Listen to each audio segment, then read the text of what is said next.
నమస్కారం. హరిప్రియ భక్తి ఛానల్ ప్రేక్షకులకి స్వాగతం. మనం కుజదోష వివరణ అనేటువంటి విషయం గురించి తెలుసుకుంటున్నాం. ఈ కుజదోష వివరణలో మరిన్ని విషయాలు మీ ముందు ఉంచుతాను నేను. కుజుడు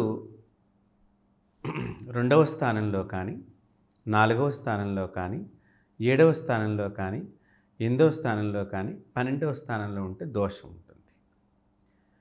ఈయన ఏం చేస్తూ ఉంటాడు అంటే సహజంగా ఉద్రేకపరమైనటువంటి పనులు ఎక్కువగా ఉంటూ ఉంటాయి. భూకంపాలు కానీ, అగ్ని ప్రమాదాలు కానీ, అలాగే అగ్ని సంబంధమైనటువంటి వస్తువులను ఉపయోగించడం కానీ, అందుకనే యుద్ధాలు వస్తాయి అంటారు. ఇప్పుడు ఈ బాంబులు ఇవన్నీ కూడా అగ్ని సంబంధమైనవి.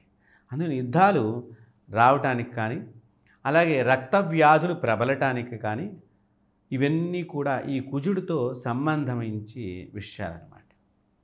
అందున ఈ సంవత్సరం క్రోధీనామ సంవత్సరం మంగళవారం రోజున వచ్చింది. కుజుడు అధిపతి కాబట్టి మనం చాలా జాగ్రత్తగా ఉండాలి. ఈ సంవత్సరం కొత్త వైరస్ కూడా వచ్చే అవకాశం కనిపిస్తోంది.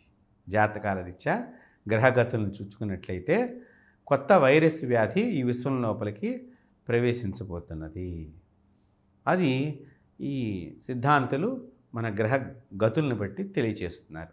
కాబట్టి ఈ కుజుడు ఈ సంవత్సరం ఆ విధంగా ఉన్నాడు. కాబట్టి ఈ కుజదోషం ఉన్నవాళ్ళు కూడా తీవ్రమైనటువంటి మొండితనముగా ఉండటము, మేం పట్టిందే పట్టు అంటము, తద్వారా పెళ్ళి లేట్ అవుతుంది అని అంటూ ఉంటారు చాలామంది. ఏమండి పెళ్ళి లేట్ అయిందంటే కుజదోషం, ఏమండి ఆ గుళ్ళో అయ్యగారు చేయించారండి, ఈ గుళ్ళో పూజారి గారు చేయించారండి, ఆ గుళ్ళో అర్చకుడు చేయించాడండి, మా ఇంటి పురోహితుడు చేయించాడని అంటూ ఉంటారు. కానీ పెళ్ళి మాత్రం అవ్వలేదండి అని అంటారు.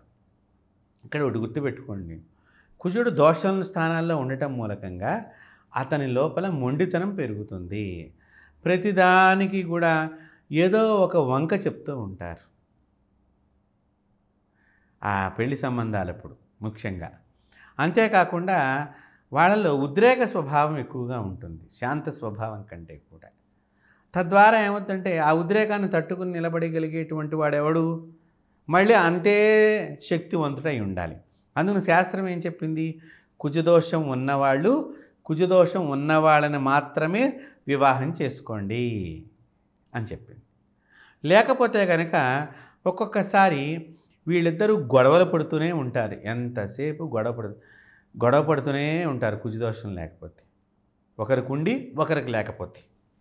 అలాగే ఒకరికి ఉండి ఒకరు లేకపోతే దానిలో కూడా తీవ్రంగా ఉండేటువంటి స్థానాలు ఉన్నాయి, తీవ్రంగా లేకుండా ఉండే స్థానాలు ఉన్నాయి.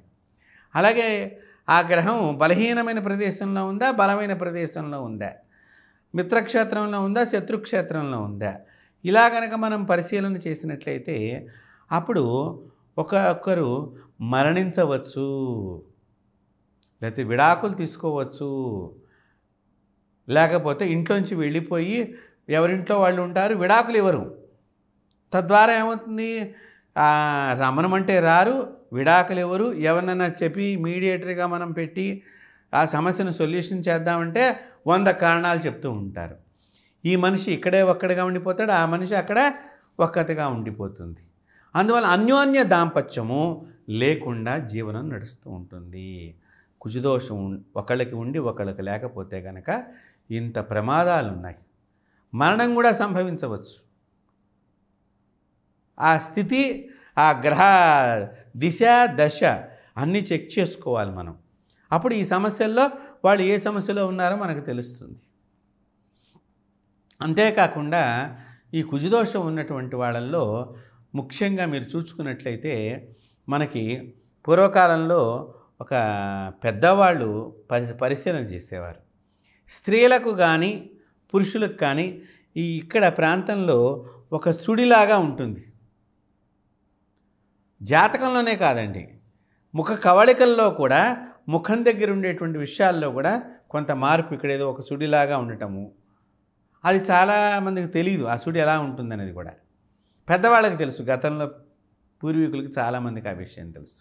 అంతేకాకుండా ఈ కుజదోషం ఉన్న వాళ్ళకి జుట్టు పల్చనగా ఉంటుంది, అంతేకాకుండా ఈ కుజదోషం ఉన్నటువంటి వారికి ఈ ముందర జుట్టు ఇలా కొంచెం లేచి నిలబడేట్టుగా ఉంటుంది. కాబట్టి ఇలా శరీరంలో కూడా చాలా మార్పులు ఉంటాయి. అలాగే ఈ కుజదోషం ఉన్నవారు వాళ్ళకి కోపం వస్తే ముందర మానేసేదే అన్నం.